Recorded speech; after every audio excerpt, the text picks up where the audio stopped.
चलें आज का शुरुआत करते हैं करंट अफेयर। और एक करंट अफेयर है, संडे आज दिन है, तो संडे एक स्पेशल डे भी होता है। उनके लिए स्पेशल होता है जो जॉब करते हैं, और ख़ासकर जो स्टूडेंट होते हैं उनके लिए भी इम्पोर्टेंट होता है, क्योंकि स्टूडेंट लोगों को जो मंडे टू फ्राइडे पढ़ाई करते हैं तो उसको भी कहीं ना कहीं यस रिविज़न सर। करने के लिए एकमात्र संडे ही टाइम मिलता है। ठीक ना। तो इस कारण से संडे का जो रोल है काफ़ी इम्पोर्टेंट होता है। तो इस कारण से हमें कहीं ना कहीं चीज़ों को समय मतलब कि पूरी तरह से रिवीजन करने का या न्यूज़पेपर देखने का, या जो हमारे पास पूरे वीक में मंडे टू फ्राइडे या सैटरडे तक जो हम लोग पढ़ाई करते हैं, तो उसका रिवीजन भी करने का टाइम कब होता है? संडे का ही होता है। ठीक है। लेकिन फिर भी आज का जो हम लोग का जो न्यूज़ है इसमें देखते हैं इंपॉर्टेंट न्यूज़। आज हमने जो कलेक्ट किया है न्यूज़, इसमें द हिंदू से लिया हुआ है, इंडियन एक्सप्रेस से लिया हुआ है और फाइनेंशियल एक्सप्रेस से लिया हुआ है। यहाँ पर तीन जगह की बात मैंने उठाया हुआ है, तीनों में से न्यूज़ लिया हुआ है।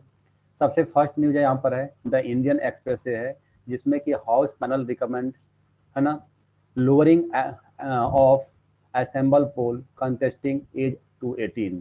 यहाँ पर अभी ये काफ़ी न्यूज़ में आ रहा है कि जो कहीं ना कहीं जो स्टैंडिंग कमेटी है पार्लियामेंट में, है ना, तो उस कमेटी ने एक रिपोर्ट तैयार की है जिसने कि ये कहा कि जो अभी हमारे पास 21 वर्ष का एज जो है वोटिंग करने का, है ना, सॉरी, ये जो हमारे पास यहाँ पर ये लोकसभा में मेंबर के लिए 25 ईयर, और जो हमारे पास राज्यसभा में अगर हम इनकी बात करें तो यहाँ पर 30 ईयर कहा गया है। ठीक है। लेकिन यहाँ पर ये बात कही जा रही है कि कहीं ना कहीं इसको घटा करके 18 ईयर करना चाहिए। यहाँ पर खासकर जो लोकसभा है उसकी यहाँ पर 18 वर्ष करने की बात की जा रही है। ठीक ना। लेकिन इसका जो इलेक्शन कमीशन है वो इसके फेवर में नहीं है। यहाँ पर देखें क्या क्या इंपॉर्टेंट न्यूज है इसमें, जो हमारे एग्जाम के पॉइंट ऑफ व्यू से है। तो संसदीय पैनल ने विधानसभा चुनाव लड़ने के लिए, विधानसभा का मतलब राज्यों में चुनाव लड़ने के लिए न्यूनतम आयु घटाकर 18 वर्ष, है ना, यहाँ पर कहाँ पर न्यूनतम आयु जो है घटा करके 18 वर्ष करने की सिफारिश की है। मतलब आप ये सोच सकते हैं कि जो हमारे पास अभी जो है 25 ईयर्स है लोकसभा के लिए, और विधानसभा के जो एज होते हैं चुनाव लड़ने के लिए वो सेम है। मतलब यहाँ पर 25 वर्ष होता है, सॉरी 25 वर्ष होता है लोकसभा और राज्यसभा के, लोकसभा और विधानसभा के चुनाव लड़ने के लिए। और जो राज्यसभा, विधान परिषद और राज्यसभा का इसका जो एज होता है, इसमें मिनिमम एज कितना है? 30 ईयर है। यहाँ पर ये 30 ईयर है। और जो यहाँ पर विधानसभा एंड लोकसभा, ठीक ना, यहाँ पर लोकसभा इसकी जो एज रखी गई है यहाँ पर ये 25 ईयर्स रखी गई है। तो यहाँ पर बात ये की जा रही है कि जो विधानसभा है, इस विधानसभा के चुनाव के लिए लड़ने की जो न्यूनतम आयु होनी चाहिए वो 18 वर्ष होनी चाहिए। यहाँ पर 18 वर्ष की जो बात की जा रही है, मतलब कि जो अभी हमारे पास अगर बात करें हम लोग, तो जो विधानसभा है इस विधानसभा में जितनी एज यहाँ पर दी गई है उससे 7 वर्ष कम करने की बात हो रही है। यहाँ पर 7 ईयर्स कम करने की बात हो रही है। अब इसका मतलब क्या है? अगर हम थोड़ा सा इसको कंपेयर करें तो यहाँ पर देखने में ये आ रहा है कि अगर हम यहाँ पर 25 वर्ष से 18 वर्ष कर रहे हैं, तो इसका मतलब तब फिर ये हो गया ना कि मैच्योरिटी जो होती है ना, मतलब कि जो व्यक्ति का जो मैच्योर होने की जो होता है, कहीं ना कहीं उसको, अगर आप विधानसभा की बात कर रहे हैं, आप मेंबर ऑफ लेजिस्लेटिव असेंबली की बात कर रहे हैं, तो उसके लिए कहीं ना कहीं एक मेजोरिटी मैच्योरिटी होनी चाहिए। और वो मैच्योर होगा ही नहीं तो फिर कैसे देश चला पाएगा, कैसे राज चला पाएगा? ठीक ना। तो इसका मतलब अगर आप एक सीएम के लिए कहते हैं कि 18 वर्ष का एज होना चाहिए, तो ये तो कहीं ना कहीं बहुत ही मतलब बोल सकते हैं कि ये बचकाना हो जाएगा। क्यों? इसके पीछे कारण क्या है? आप देखो कि जो हमारे पास यूपीएससी के जो एग्जाम होते हैं, है ना, यूपीएससी के एग्जाम होते हैं, तो इसके लिए भी कम से कम यहाँ पर 21 वर्ष रखा गया है, मिनिमम एज 21 ईयर रखा गया है। ठीक है। लेकिन अगर आप यहाँ कहते हैं कि नहीं इसको 18 वर्ष कर दें, तो उस एज से भी 3 वर्ष और कम हो गया, पहली चीज। और हम ये देखते हैं कि जो यहाँ पर यूपीएससी के स्टूडेंट होते हैं, तो उसमें भी, या ऐसे भी बहुत सारे स्टूडेंट ऐसे होते हैं कि उनको 20-22 वर्ष तो आराम से, मतलब कि एक एवरेज स्टूडेंट देखा जाए तो लगभग उनको कहीं ना कहीं 20 वर्ष के बाद ही वो कहीं ना कहीं ग्रेजुएशन हो पाते हैं। तो उससे पहले तो फिर अगर आप 18 ईयर कहते हैं तो फिर तो इसका मतलब होगा कि वो +2 के लेवल का जो उसके पास नॉलेज है वो अपना कहीं ना कहीं वो उसके आधार पर ही वो चुनाव लड़ेगा, है ना। तो यहाँ पर ये जो चीज़ें हैं ये कहीं ना कहीं मतलब कि बोल सकता है कि बहुत ही ये बचकाना वाला मतलब डिसीजन है। अब ये कितना सही होगा कितना गलत होगा ये तो आगे फ्यूचर बताएगा। ठीक है ना। तो यहाँ पर जो क्रमिक और लोक शिकायत कानून और न्याय अस्थायी समिति, जिसको हम लोग बोलते हैं क्या, the standing committee on personnel public grievance law and justice, ठीक ना। ये जो हमारी कमेटी है, ठीक ना, ये कमेटी यहाँ पर तैयार की है और यही कही है कि जो हमारे पास 25 वर्ष की आयु रखी गई है विधानसभा में चुनाव लड़ने के लिए, न्यूनतम जो आयु है इसको घटा करके और कम कर दी जाए और यहाँ पर कर दी जाए कितना, 18 वर्ष। अब यहाँ पर ये जो हमारे पास न्यूज में है, तो इस न्यूज से आपके पास क्वेश्चन क्या बनेंगे? क्वेश्चन यहाँ पर ये बनेंगे कि जो अभी हमारे पास 18 वर्ष की एज बात हुई है, तो कई 18 वर्ष कहाँ कहाँ पर है और 25 वर्ष या 30 वर्ष या 21 वर्ष, इनका क्या क्या रोल है, कहाँ कहाँ पर दिखाई देता है। तो अभी मैंने बताया कि जो हमारे पास, अगर हम लोकसभा की करें और विधानसभा की बात करें, तब मिनिमम एज यहाँ पर कितनी होनी चाहिए, 25 वर्ष होनी चाहिए। और जो लोकसभा, राज्यसभा और विधान परिषद है यानी अपर हाउस है, उसके लिए कितना एज है, 30 ईयर्स है, ठीक ना। तो अगर हम यहाँ पर ये कहते हैं तो इसमें आपके पास जो क्वेश्चंस आ सकते हैं, इन सबको मिलाते हुए या एक एक पॉइंट बना करके और फिर लास्ट में क्वेश्चन में एक कोट दे दिया जाएगा कि कौन कौन से मैच कर रहा है या कौन कौन से सही है, ठीक ना। तो उसके आधार पर फिर आपको ऑप्शन चूज करना पड़ेगा। अब हम बात करें यहाँ पर कि आखिर जो सिफारिश दी गई है, तो इस सिफारिश के इसके बेस क्या है, किस आधार पर सिफारिश दी गई है। तो सिफारिश देने के पीछे कारण है कि कुछ जैसे राष्ट्र हैं या कंट्री कहें, जो कनाडा है, यूके है, ऑस्ट्रेलिया है, इन सारे देशों में क्या है, यहाँ पर कहीं ना कहीं जो 18 साल के जो बच्चे होते हैं उनको राष्ट्रीय चुनाव लड़ने में, मतलब कि चुनाव लड़ने के लिए उनको परमिशन दिया जाता है। मतलब आप चुनाव लड़ सकते हैं, ये लड़े न लड़े अलग बात है, लेकिन मिनिमम एज यहाँ पर 18 वर्ष रखा गया है। तो इसी का हवाला देते हुए जो हमारे स्टैंडिंग कमेटी है, इसने यहाँ पर रिपोर्ट तैयार की थी। भारत चुनाव आयोग 18 साल के युवाओं में अनुभव और परिपक्वता की कमी का हवाला देते हुए इसे सिफारिश का विरोध किया है, ठीक है ना। मतलब कि यहाँ जो अनुभव की बात करें, परिपक्वता की बात करें, तो ये जो सिफारिश दी गई है ना, स्टैंडिंग कमेटी के माध्यम से, तो यहाँ पर 18 साल की जो बात कही गई है, ये कहीं ना कहीं अनुभव और परिपक्वता के आधार पर चुनाव आयोग इसको एक्सेप्ट करने से मना किया है, विरोध कर रहा है। ये आगे बढ़े इसमें, इस भारत में चुनाव से संबंधित संवैधानिक प्रावधान क्या है ना। तो संवैधानिक प्रावधान की हम बात करें तो संवैधानिक प्रावधान में क्या है, लोकसभा और विधानसभा, जिसको हम लोग लोअर हाउस बोलते हैं, ये क्या है, यहाँ पर न्यूनतम आयु कितनी है, यहाँ पर 25 वर्ष है। यहाँ पर न्यूनतम आयु 25 वर्ष है। जबकि यहाँ पर राज्यसभा और विधान परिषद यानी अपर हाउस जिसको हम लोग बोलते हैं, ये क्या है, यहाँ पर न्यूनतम आयु 30 वर्ष है। यहाँ पर न्यूनतम आयु 30 वर्ष है। तो भारत के संविधान के अनुच्छेद 84 बी, है ना, ये आपको इंपॉर्टेंट रखना पड़ेगा माइंड में, ये जो चीजें हैं यही आपके एग्जाम्स में पूछे जाते हैं। यहाँ पर अनुच्छेद 84 बी और अनुच्छेद यहाँ पर 173 के बी के तहत प्रदान किया गया, क्या है ये, मतलब कि जो हमारे पास ये 25 वर्ष की बात की गई है, ये जो बात की गई किसके लिए, लोकसभा और ये विधानसभा के बारे में। अर्थात यहाँ पर जो बातें कही गई है कि आर्टिकल नंबर 84 बी जो दिया गया है वो लोकसभा के बारे में बताया गया है, और यहाँ पर 173 के जो बी दिया गया है ये बताया गया है विधानसभा के बारे में, ठीक ना। अर्थात यहाँ पर एज कितनी होनी चाहिए विधान परिषद के सदस्यों के लिए, विधानसभा के सदस्यों के लिए, और लोकसभा के सदस्यों के लिए एज कितनी होनी चाहिए, तो ये सब बताया गया है हमारे पास 84 बी और 173 बी में। तो अब यहाँ पर ये आपके पास पॉइंट होगा, क्योंकि यही हमारे पास जो जीएस पेपर 2 होगा, अर्थात जहाँ पर कॉन्स्टिट्यूशन की बात करते हैं, तो उस कॉन्स्टिट्यूशन से जो क्वेश्चंस बनेंगे तो वहां पर ये आर्टिकल नंबर जरूर दिए जाएंगे, ठीक ना। यहाँ पर आपको ये याद रखना चाहिए। एक और आर्टिकल है कि संविधान के अनुच्छेद, है ना, 326 के सार्वभौमिक व्यक्ति मताधिकार, जो 18 वर्ष की एज की बात की गई है, कि जो हमारे भारत में मतदान करने की आयु दी गई है वो कितनी है, वो 18 वर्ष है। तो यहाँ पर जो 18 वर्ष है, ये 18 वर्ष जो है, इसमें पहले कितनी थी हमारी एज, हमारे यहाँ पर जो वोटिंग करने की जो मिनिमम एज थी वो कितनी रनिंग होनी चाहिए थी, 21 वर्ष। अर्थात यहाँ 21 वर्ष से और इसको 18 वर्ष किया गया है। तो ये 18 वर्ष किस संशोधन के द्वारा किया गया है, तो ये किया गया है 61, है ना, 61वां संविधान संशोधन के माध्यम से, और ये हुआ है 1988 में कम किया गया है। तो ये 3-4 पॉइंट हैं जहां की आपको माइंड में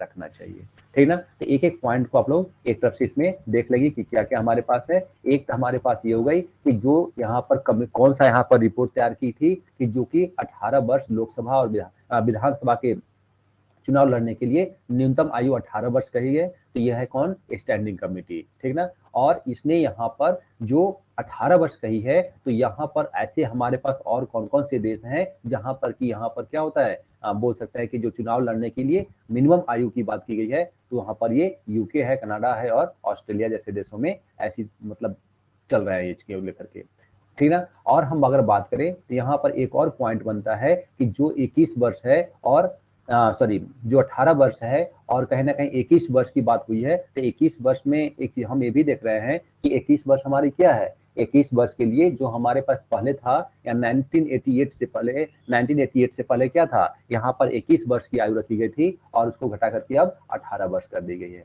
तो इससे मिला करके आपके पास ये क्वेश्चन बन सकते हैं। अगला जो हमारे पास न्यूज है, इंपॉर्टेंट न्यूज ये भी है। यहाँ पर अगर देखें तो जो फिगर देख रहे हैं उस फिगर में देख रहे हैं कि एक तरफ हाथी है और दूसरी तरफ जो खड़े हैं वो हमारे राष्ट्रपति हैं, है ना। कौन है ये, प्रेसिडेंट द्रौपदी मुर्मू, ठीक ना। और ये जो बात हो रही है ये बहुत इंपॉर्टेंट न्यूज है। ये न्यूज से आपके पास क्वेश्चंस आएंगे ही आएंगे, खासकर प्रीलिम्स के पॉइंट ऑफ व्यू से, ठीक ना। तो यहाँ पर ये बेसिकली है क्या, यहाँ पर इसमें जो कहा गया है, अगर हम देखें इसमें, यह हमारे पास ये ऑस्कर दिया गया था। ये आप दो बीच में देख रहे हैं, ये कपल है, हस्बैंड वाइफ है ना। और ये जो दोनों मतलब कि जेंट्स और लेडीज हैं जिन्होंने अवार्ड लिया हुआ है हाथ में, इनको ऑस्कर दिया गया है, तो इन्होंने ऑस्कर जीते हुए हैं, ठीक ना। अब यहाँ पर ये बात है कि ये बेसिकली न्यूज कहाँ की है, तो तमिलनाडु की है। और किस लिए है और कैसे, हम इसको आगे देखेंगे अभी। लेकिन आप ये देखें तो इन लोग की जो लाइफ है बहुत तरह से चेंज हो गए, मतलब वो तुरंत पूरे न्यूज में छा गए। इंडिया मतलब अवार्ड पाना ये बड़ी बात होती है, तो ये अवार्ड तो पा लिए, लेकिन उसके बाद इनकी समस्या क्या है वो चीज देखते हैं हम लोग। पहले समझिए कि इनकी स्टोरी क्या है। यहाँ पर स्टोरी क्या है, यहाँ पर है बोमन एंड बेली। ये बोमन एंड बेली, जो बोमन है वो जेंट्स हैं, यहाँ पर आप देख रहे होंगे जो जेंट्स हैं इनका नाम बोमन है, और जो लेडीज हैं जो अवार्ड ली हुई हैं इनको हम बोलते हैं कि नाम इनका क्या है, इनका नाम है बेली। अब यहाँ पर क्या है कि ये दोनों जो हैं, यहाँ पर एलिफेंट एक है जिसका नाम है रघु, जिसका नाम है रघु। और ये क्या है, तो इसकी जो मदर है वो बोल सकते हैं कि करंट से मर गई थी, है ना। और मरने के कारण यहाँ पर जो रघु है, मतलब एलिफेंट जो रघु है, ये क्या हो गया, अनाथ हो गया। तो ये जो दोनों हैं हस्बैंड वाइफ, इन्होंने इसकी सेवा किया, है ना। इनको बहुत मतलब कि एक बच्चे की तरह पूरा पाला। अब इनकी लगाव इतनी हो गई कि मतलब वो तरह से मतलब बोल सकते हैं कि बहुत सारे हाथियों से इनका लगाव वहां पर है, मतलब कि कैसे उनको देख रेख किया जाए, कैसे क्या किया जाए, मतलब सारी चीजों को ये लोग ध्यान देते हैं। तो उसी के बाद में बात हुई थी। अब यहाँ पर हम क्या देखते हैं कि इसका नाम, यहाँ पर हम बात करें तो इनको जो एक लाइन हेडलाइन क्या बनाया पर, ऑस्करिंग, है ना, डॉक्यूमेंट्री। यहाँ पर एक डॉक्यूमेंट्री बनाई गई है और इसी के लेकर के इनको ऑस्कर मिला है, ठीक ना। तो यहाँ पर जो डॉक्यूमेंट्री बनाई गई, तो इसमें यहाँ पर जो इनको ऑस्कर मिला गया, द एलिफेंट, है ना, विस्पर्स। तो यहाँ पर जो विस्पर्स है, यहाँ पर एलिफेंट विस्पर्स के नाम से इनको एक डॉक्यूमेंट्री बनाई गई थी और जिसने ऑस्कर इन्होंने जीता। अब यहाँ पर प्रॉब्लम क्या हुई आगे देखें। प्रॉब्लम ये हुई, इनका शिकायत, इन्होंने कंप्लेंट लिखाया हुआ है कि जो इनको मतलब पूरी तरह से वहां पर काम करने के लिए, जाने आने के लिए जो और यहाँ पर डॉक्यूमेंट्री बन रही थी, तो जो पेमेंट की बात होती है, इनकी जो मेहनतना होती है, वो कहीं ना कहीं ये जो बोल सकते हैं कि जो ये बनाने वाले थे डॉक्यूमेंट्री, उन्होंने पेमेंट नहीं किया। तो यहाँ पर जो डॉक्यूमेंट्री मेकर हैं उनका नाम क्या है, तो यहाँ पर शिक्षा इंटरटेनमेंट उनकी कंपनी का नाम है, और यहाँ पर है कार्तिकी, है ना, कार्तिकी गोंसाल्वे, ये है इनका। तो इन्होंने ये कहा कि बेसिकली जो आप देख रहे हैं यहाँ पर पिक्चर में, यही है इन्होंने जो अवार्ड दिया था, मतलब इनको डॉक्यूमेंट्री बनाया था। तो इन्होंने ये कहा कि नहीं, हमने जो है सारा पेमेंट दे दिया है और जो भी हमारी टर्म कंडीशन पर बात हुई थी हमने सारा चीज कर दिया, मतलब उन्होंने इस चीज को डिनाई किया कि नहीं, हमने ऐसा कुछ नहीं किया है कि उनका पेमेंट रोका हुआ है। आगे बढ़ते हैं, यहाँ पर जो हमारे पास न्यूज में आएंगे ये क्या है इंपॉर्टेंट। इंपॉर्टेंट ये है कि जो मुदुमलाई है ये नेशनल पार्क है ना। ये मुदुमलाई ये नेशनल पार्क है और ये बेसिकली कहाँ पर है, ये है तमिलनाडु में।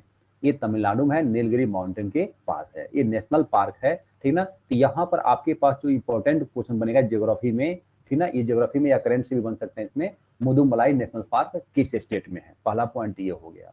दूसरा पॉइंट ये है कि जो मुदुमलाई है, ये मुदुमलाई बेसिकली क्या है कि यहाँ पर 321 किलोमीटर में ये फैला हुआ है और ये नीलगिरी डिस्ट्रिक्ट में आता है तमिलनाडु के, ठीक ना। यहाँ पर इसका जो बाउंड्री है ये शेयर करता है किससे, ये कर्नाटका स्टेट और केरला स्टेट से शेयर करता है, ठीक ना। तो जो कर्नाटका और केरला जो स्टेट है, उस स्टेट से जो यहाँ पर मुदुमलाई नेशनल पार्क है वो लगभग वहां पर कवर किया हुआ है, ठीक ना। तो उसी से बाउंड्री टच करता है।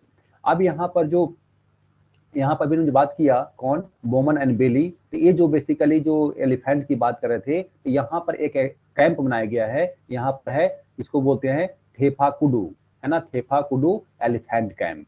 तो ये जो कैंप है ये बेसिकली यहाँ पर कौन है, ये जो मुदुमलाई मुदुमलाई नेशनल पार्क है वहीं पर है ये भी, ठीक ना, तो वहीं पर ये भी है। और इसके बगल में जस्ट अगर हम कर्नाटका की बात करें तो कर्नाटका में भी एक और यहाँ पर टाइगर रिजर्व है जिसको हम लोग बोलते हैं बांदीपुर टाइगर रिजर्व, ठीक ना। यहाँ पर ये बांदीपुर टाइगर रिजर्व है। और दूसरा हमारा जो तमिलनाडु में है, जो कि यहाँ पर कौन है, ये है क्या बोलते हैं, मुदुमलाई, हाँ Mudumalai national park, Mudumalai national park, ये दो चीजें हैं। ये तो हो गए हमारे इंपॉर्टेंट दो हमारे पास जो ज्योग्राफी के पॉइंट ऑफ व्यू से। ये करंट से क्यों इंपॉर्टेंट है, क्योंकि देखो ये जो अवार्ड दिया गया है, अगर हम बात करें तो थोड़ा सा हम देख लेते हैं कि जो यहाँ पर एलिफेंट व्हिस्पर्स है ये आखिर है क्या, ठीक ना। तो यहाँ पर द एलिफेंट व्हिस्पर्स फिल्म एक डॉक्यूमेंट्री बनाई गई थी, ये 8 दिसंबर 2022 को रिलीज हुई थी, ठीक ना। यहाँ पर 8 दिसंबर 2022 को ये रिलीज हुई थी। यह डॉक्यूमेंट्री दक्षिण भारत के एक अनाथ हाथी, है ना, उसको बचाने को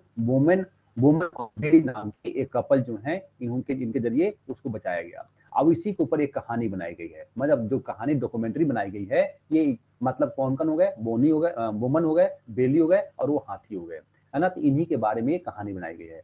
अब यहाँ पर कहानी में क्या दिखाया गया है कि जो पीढ़ी दर पीढ़ी हाथियों के साथ काम करते हैं, है ना, इस डॉक्यूमेंट्री में ऑस्कर अवार्ड से इनको नवाजा गया है, यहाँ पर इनको ऑस्कर अवार्ड से नवाजा गया है। अब हम इसमें और इम्पोर्टेंट क्या समझते हैं कि आखिर ये ऑस्कर अवार्ड जो दिया गया है, ये आखिर ऑस्कर अवार्ड है क्या, ये ऑस्कर अवार्ड है क्या।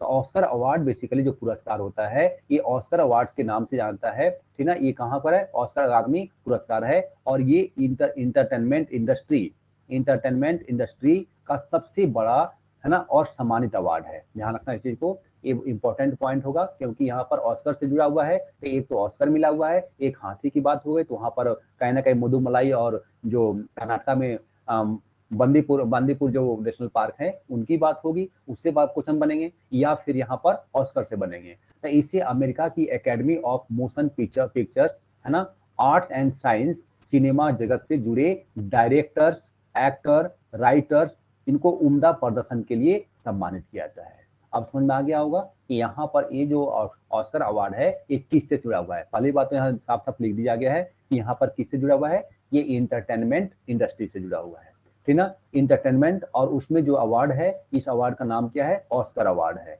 तो यहाँ पर ऑस्कर अवार्ड किनको दिया जाता है, तो या तो डायरेक्टर्स को दिया जाता है, या एक्टर को दिया जाता है, या राइटर्स को दिया जाता है, या सबको दिया जाता है, ठीक ना, मतलब इन तीनों ही ग्रुप से। और ये उनको इसलिए दिया जाता है क्योंकि बहुत अच्छा प्रदर्शन करते हैं या किसी फील्ड में बहुत अच्छा काम करते हैं, तो अब उनको लिए दिया जाता है। अब यहाँ पर बात क्या हो रही है कि पहला समारोह जो है ऑस्कर का ये 16 मई 1929 को आयोजित किया गया था, 16 मई 1929 को आयोजित किया गया था। अगर हम इसकी बात करें तो ये दिख रहे होंगे बगल में यहाँ जो मेडल दिखाई दे रहा है यही ऑस्कर है ना, इसी मेडल को हम लोग क्या बोलते हैं। अब अगर हम मेडल की बात करें तो ये जो बना होता है ये गोल्ड प्लेट ब्रोंज, है ना, और ब्लैक मेटल बेस से बना होता है ये। और इसकी जो लंबाई होती है अगर हम बात करें तो 34.3 सेंटीमीटर है, और वेट जो होती है इसकी यहाँ पर 3.856 किलोग्राम होता है, ठीक ना। तो ये हमारे इसका मतलब बोल सकते हैं कि इसके बारे में हम लोग जानते हैं। अब यहाँ पर इंपॉर्टेंट क्यों हुआ, इस हम इसको क्यों पढ़ रहे हैं आज के समय, आज के दिन में, तो इसके पीछे कारण क्या है। देखो पहली बात था कि जब ये अवार्ड की बात हुई थी, ऑस्कर की बात हुई थी, तो उस टाइम पर हमारे जो प्रधानमंत्री हैं वो भी यहाँ पर गए थे पार्क में, और उनसे जो दोनों बताया कौन कौन, बोमन और जो बेली हैं, इनसे मिले थे, है ना। और ये मिले ही थे, और उसके बाद फिर कर्नाटका के जो बंदीपुर जो नेशनल पार्क है वहां भी गए थे ये। तो इस कारण से ये दोनों पॉइंट इंपॉर्टेंट हो गया। तीसरा इंपॉर्टेंट इसलिए हो गया कि अभी आप इस न्यूज में देख रहे हैं कि यहाँ पर ये जो देख रहे हैं ये जो लेडी हैं, ये लेडी कौन है, ये हमारे प्रेसिडेंट हैं, तो ये भी वहां पर गई हैं। तो इस कारण से ये तीनों ही पॉइंट से यहाँ पर ये न्यूज इंपॉर्टेंट है, क्योंकि ऐसे ही जो न्यूज होते हैं ऐसे न्यूज को यूपीएससी टारगेट करती है, क्योंकि आप प्रेसिडेंट के बारे में, प्राइम मिनिस्टर के बारे में, कौन कहाँ गए हैं, कौन सा नेशनल पार्क गए हैं या क्या किए हैं, तो वहां पर क्या बातें हुई है, क्या चीजें हैं, इन पर कहीं ना कहीं क्वेश्चन पूछ दिए जाते हैं। क्योंकि अब ये बनेगा क्वेश्चन ज्योग्राफी से, है ना, लेकिन आपको क्या लगेगा कि ज्योग्राफी में क्वेश्चन पूछा हुआ है, लेकिन क्वेश्चन क्यों पूछा गया, क्योंकि ये करंट में रहा हुआ है, यहाँ पर ये इंपॉर्टेंट हो जाता है। चलिए आगे, अगला जो न्यूज है इसमें है सेल्फ रिलायंट इंडिया, जिसको हम लोग बोलते हैं सीरी, ये श्री फंड क्या है, शॉर्ट हम लोग इसको बोलते हैं क्या, श्री, है ना, श्री फंड। ये जो श्री फंड है ये बेसिकली श्री फंड क्या है, तो यहाँ पर हम लोग जानते हैं कि जो एमएसएमई होते हैं, है ना, यहाँ पर एमएसएमई होते हैं, तो यहाँ पर एमएससी को लेकर के, एमएसएमई को लेकर के यहाँ पर जो बात की गई है, इसको 50,000 करोड़ रुपए का फंड की बात की गई है। ठीक है, अब एक्चुअली है इसमें क्या कि अगर हम बात करें जो एमएसएमई की हम बात करें तो इसको बोलते हैं micro small and minimum enterprises, जो इसका फुल फॉर्म हुआ एमएसएमई का, micro small and medium enterprises. अब इसका अगर हम बात करें तो इसका मतलब क्या है, ये सूक्ष्म, लघु और मध्यम उद्यम है ना। तो यहाँ पर जो एमएसएमई का मतलब है, अगर हम एमएसएमई की बात करें तो जो सकल घरेलू उत्पाद है, ध्यान रखना, जो जीडीपी है, इस जीडीपी में जो एमएसएमई का योगदान है उसमें 29% है, 29% यहाँ पर इसका योगदान है यहाँ पर जीडीपी का एमएसएमई में कितना योगदान है, 29%। अब यहाँ पर एमएसएमई जो है इस सेक्टर में सबसे बड़ा इंपॉर्टेंट इस पॉइंट से है क्योंकि यहाँ पर रोजगार के लिए सबसे बड़ा जरिया है ये, यही जो है एमएसएमई। यहाँ पर हम लोग सूक्ष्म, लघु और मध्यम उद्यम की बात करते हैं, तो ये सूक्ष्म, लघु और उद्यम, मध्यम जो उद्यम है, इस उद्यम में बहुत तरह के लोग जुड़े होते हैं। क्योंकि देखो आज पूरे इंडिया में जो बड़े बड़े वर्क हैं, वो बड़े बड़े कंपनियां, बड़े बड़े फर्म, जो भी चीजें हैं वो तो बहुत बड़ी है, उसमें बहुत ज्यादा रोजगार नहीं मिल पाते हैं। लेकिन जो छोटे छोटे हैं, मतलब कि कहीं कहीं कुछ गलियों मोहल्ले में जो छोटे मोटे दुकान, जो लघु उद्योग हैं या बहुत बोल सकते हैं कि इंटरप्राइजेज हैं, तो उनमें कहीं ना कहीं बहुत लोगों को जुड़ाव है। और हर कोई, पूरा गांव जो है इंडिया में जितने भी गांव हैं, तो वो गांव के लोग सब के सब शहर में नहीं काम करते हैं, मैक्सिमम लोग गांव में ही जुड़े होते हैं, तो उनका कहीं ना कहीं उसी से जुड़ा होता है और उसी से वो अपना जीवन बसर करते हैं, अर्थात उनका जो रोजगार का माध्यम है। तो यहाँ पर जो एमएसएमई है ये बहुत बड़ा रोल निभाता है रोजगार के मामले में। ठीक है, आगे बढ़े इसमें। यहाँ पर जो भी बात हम कर रहे हैं, जो किसका, श्री का, है ना, हम लोग बात कर रहे हैं श्री का। तो ये जो श्री फंड है, ये श्री फंड क्या बेसिकली है, तो यहाँ आत्मनिर्भर भारत निधि फंड, जिसको हम लोग बोलते हैं आत्मनिर्भर भारत निधि फंड, एमएसएमई के माध्यम से जो सरकार ने क्या कहा है कि एमएसएमई के लिए ऋण पहुंचाने की बात की है, यानी ऋण को पहुंच को सक्षम करने के उद्देश्य से यहाँ पर समर्थन करने के लिए मई 2020 के बाद, मतलब कोविड के बाद जो हुआ था, या हम बोल सकते हैं 21 में जनरली इसकी बात की गई है ना, यहाँ पर आत्मनिर्भर भारत जिसको बोलते हैं SIR, है ना, यहाँ पर SIR जो फंड की बात की गई है, इसमें कितना, ये 50,000 करोड़ रुपए की फंड की घोषणा की गई है। यहाँ पर जो फंड की बात की गई है इसमें कितना की गई है, 50,000 करोड़ का। अब यहाँ पर ये जो भी हमने बात किया कि बेसिकली ये एमएसएमई की बात हो रही है, और एमएसएमई का मतलब क्या है, सूक्ष्म की बात हो रही है, लघु की बात हो रही है, मध्यम उद्यम की बात हो रही है, अर्थात ये सूक्ष्म, लघु, मध्यम उद्यम है। तो इसके लेकर के यहाँ पर इसको गति देने के लिए सरकार ने क्या प्लान किया कि 50,000 करोड़ इसमें फंड की घोषणा की है। अब वो 50,000 रुपए आएंगे कैसे, 50,000 रुपए देगा कौन, है ना, तो इसके बारे में यहाँ पर बात की गई है। और जो हमने श्री फंड की बात किया, वो श्री फंड ये इसी 50,000 के बारे में बात करता है कि आखिर ये फंड के बारे में कैसे यहाँ पर व्यवस्था की जाएगी। अब यहाँ पर श्रेणी सेकेंड की वैकल्पिक निवेश, जिसको हम लोग बोलते हैं अल्टरनेटिव इन्वेस्टमेंट फंड, है ना, अल्टरनेटिव इन्वेस्टमेंट फंड, जिसको शॉर्ट में बोलते हैं हम लोग IMF, AIF के ना, के रूप में भारतीय प्रतिभूति और विनिमय बोर्ड, जिसको हम सेबी बोलते हैं, इसके द्वारा ये पंजीकृत है। मतलब कि जो सेबी है, यानी कि भारतीय प्रतिभूति विनिमय बोर्ड है, इसके माध्यम से जो यहाँ पर अल्टरनेटिव इन्वेस्टमेंट कोष है ये रजिस्टर्ड है, इसको रजिस्ट्रेशन कराया गया है। आगे, यह फंड उद्यम पूंजी और निजी इक्विटी फर्म, ध्यान देना इसमें, यहाँ पर ये उद्यम पूंजी फंड और निजी इक्विटी फर्म एमएसएमई में इक्विटी या अर्थ इक्विटी निवेश के लिए मदर फंड और डॉटर फंड संरचना के माध्यम से संचालित होता है। अब यहाँ पर आपके माइंड में आएगा कि जो आखिर हमारे पास मदर फंड है और जो डॉटर फंड है, ये है क्या बेसिकली, मदर फंड और डॉटर फंड है क्या। तो यहाँ पर जो बात कहें तो जो गवर्नमेंट का जो फंड है, गवर्नमेंट के अकॉर्डिंग है, तो उसको मदर फंड बोलते हैं, और इसमें कुछ कंपनियों की बात होती है, उनको हम लोग डॉटर फंड बोलते हैं। ठीक ना। अब यहाँ पर हम बात क्या कर रहे हैं कि आखिर जो श्री फंड है, ये श्री फंड काम कैसे करता है ना। तो अगर हम बात करें तो यहाँ पर फंड ऑफ फंड, है ना, रणनीति को नियोजित करते हुए सिरी फंड सेबी पंजीकृत, जो भी मैंने बताया कि जो ये सिरी फंड है ये किससे रजिस्टर्ड है, ये है सेबी से रजिस्टर्ड है। अब यहाँ पर जो श्रेणी, इसमें दो श्रेणियां बांटी गई है, श्रेणी 1 और श्रेणी 2, जिसमें कि यहाँ पर क्या है, आर्टिफिशियल, यहाँ पर क्या है हमारे पास, ये जो है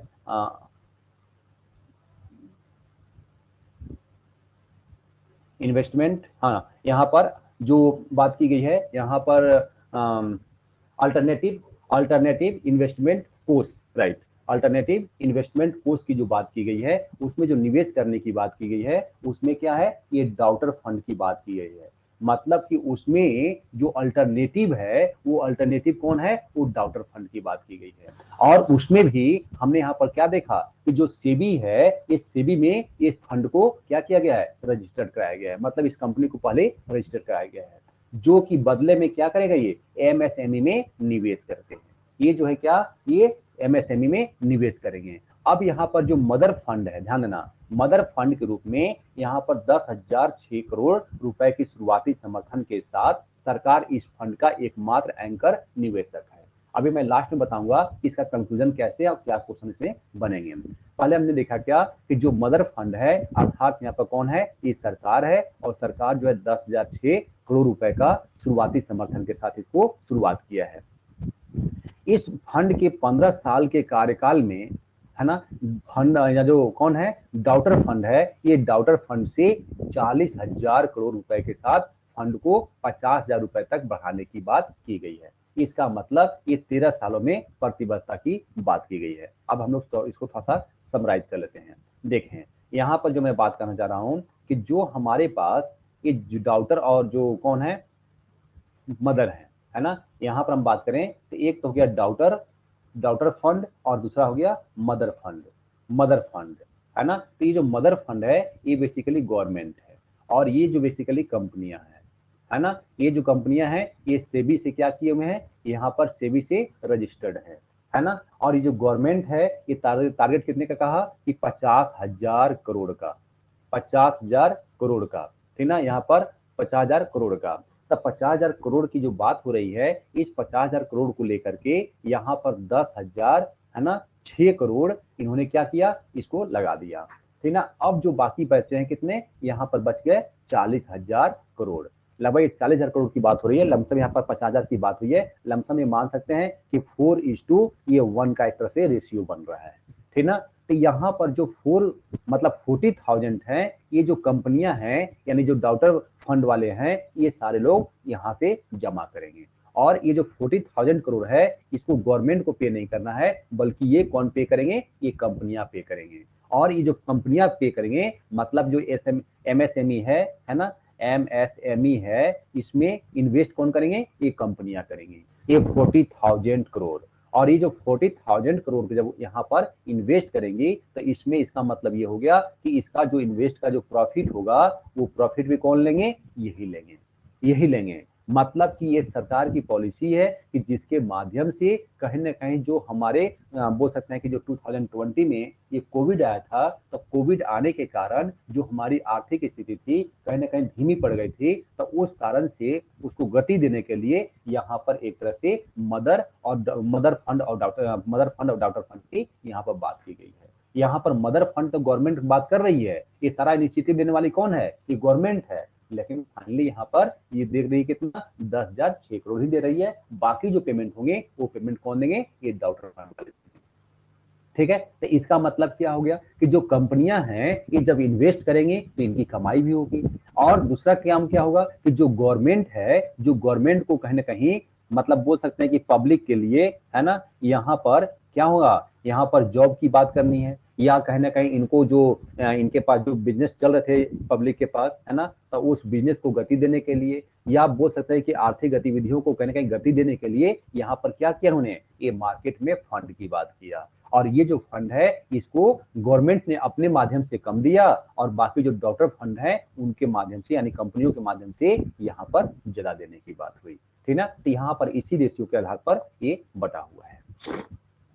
आगे बढ़े, यहाँ पर कितने डॉटर फंड्स हैं, है ना, जो डॉटर फंड है मतलब जो कंपनियां हैं सूचीबद्ध कौन कौन से हैं, how many daughter funds are इनका नाम है। अब यहाँ पर देखें, यहाँ पर है NSIC venture capital fund limited, ठीक ना, इसको हम लोग बोलते हैं एन से यहाँ पर हो गया NSIC, इसका मतलब है नेशनल स्मॉल इंडस्ट्री कॉर्पोरेशन। मतलब एक जो कंपनी है NSIC जो है नेशनल स्मॉल इंडस्ट्रीज कॉर्पोरेशन, एक तो ये है, और इसी का जो वेंचर है जिसका नाम है वेंचर कैपिटल फंड लिमिटेड, मतलब टोटल नाम क्या हो गया, तो NVCFL, NVCFL है ना, NVCFL। ये जो है एक इसके अनुसार क्या हो गया, तो जो श्री फंड है, श्री फंड का कार्यान्वयन का निकाय 44 सहायक फंड है। मतलब यहाँ पर जो है जो श्री फंड है, इस श्री फंड के माध्यम से जो देने वाले लोग हैं उसमें 44 सहायक फंड है, जैसे Tata capital health care fund है ना, आविष्कार इंडिया फंड है ना, SVL और SME फंड, गांजा capital India fund, Awana sustainability fund है ना, ICICI वेंचर्स है ना, इंडिया एडवांटेज फंड S5, और इसमें है बहुत कुछ और भी है। मतलब जो 44 की बात की गई है, तो ये ऐसे सारे जो वेंचर्स हैं यही सब क्या हैं, इन्हीं को हम लोग बोलते हैं डाउटर फंड। डाउटर फंड अर्थात यहाँ पर हमने क्या देखा, कि हमने ये देखा कि जो हमारे पास है ना, जो हमारे पास जो सरकार है, ये सरकार क्या चाहती है, ये सरकार चाहती है कि जो MSME है ना, MSME है, इसमें जो यहाँ पर सूक्ष्म मध्यम मध्यम और सूक्ष्म लघु और मध्यम की जो इंटरप्रेन्योर हैं, आखिर उनकी जो कंडीशन कोरोना काल में जो मतलब 2020 की बात करें, तो इस टाइम में क्या हुआ, इस टाइम में यहाँ पर क्या हो गया, इनकी कहीं कहीं कंडीशन खराब हो गई। तो ये जो कंडीशन खराब हुई इस कारण से, तो इसको गति देने के लिए सरकार ने क्या प्लान किया, सरकार ने प्लान ये किया कि हमें इनको फंड देना चाहिए, और ये फंड कितना होना चाहिए, लगभग तो ये 50,000 करोड़ की बात हुई। तो ये जो 50,000 करोड़ की बात हुई, तो आखिर ये फंड लाएगी सरकार कहाँ से, अपने पास से निकाल देगी तो अपनी भी स्थिति खराब होगी। तो इसलिए इन्होंने दिमाग लगाया कि नहीं, एक काम करते हैं, इसको हम दो भागों में बांट देते हैं। मतलब कि जो हमारे पास MSME है, तो इसी को लेकर के बात की गई। तो यहाँ पर लाया गया क्या, ये श्री फंड लाया गया है ना, यहाँ पर ये श्री फंड लाया गया, और ये श्री फंड की बात की गई, तो इसमें दो पार्ट हो गए। यहाँ पर एक तो हो गई गवर्नमेंट की बात है ना, और दूसरी तरफ कौन हो गए, ये कंपनियां हो गई। तो जो कंपनियां हैं, ये जो कंपनियां हैं, इनको क्या कहा गया, ये 40% के रेशियो में आ गए, सॉरी यहाँ पर 40 ये हो गए 1/5, यहाँ मान सकते हैं, यहाँ पर मान सकते हैं कि ये 1/4 इनकी पार्ट हो गए, और ये 1/5 जो है, सॉरी यहाँ पर 4/5 पार्ट इनका हो गया, और 1/5 पार्ट इनका हो गया। तो ये रेशियो बढ़ गया। अर्थात यहाँ पर कह सकते हैं कि लमसम 10,000 करोड़ जो है गवर्नमेंट दे रही है, और 40,000 जो है करोड़ वो कंपनियां दे रही हैं, ठीक ना, ये 40,000 करोड़ कंपनियां दे रही हैं। तो ये जो बात हुई, तो इसके माध्यम से क्या हो रहा है, इसके माध्यम से हो रहा है कि कहीं ना कहीं जो MSME है उसमें फंड की जो जरूरत थी उसकी पूर्ति की गई, और दूसरी बात ये हो गई कि जो सरकार है, वो सरकार के पास जो फंड की जितनी चाहिए थी उतनी फंड अपने से न देकर के कहीं किसी के और माध्यम से दिला दी। अर्थात यहाँ पर डाउटर डाउटर जो फंड है उनके माध्यम से। अब इसमें हमने क्या देखा, यहाँ पर है जो सेल्फ रिलायंट इंडिया, इसका नाम दिया गया श्री। मतलब हमें कैसे आत्मनिर्भर बनाना है, उसी आत्मनिर्भरता को बढ़ाने के लेकर के यहाँ पर ये न्यूज छपा हुआ था। और इसमें बेसिकली जो बात यहाँ पर की गई है, MSME को कैसे मजबूती देना है, MSME को कैसे हमें आगे बढ़ाना है, उसी को लेकर के ये न्यूज में थे। तो ये बेसिकली इकोनॉमी का पार्ट था, ये इकोनॉमी से क्वेश्चन थे, ठीक है। तो ये थे हमारे आज के करंट अफेयर्स, ठीक है। Okay, thank you.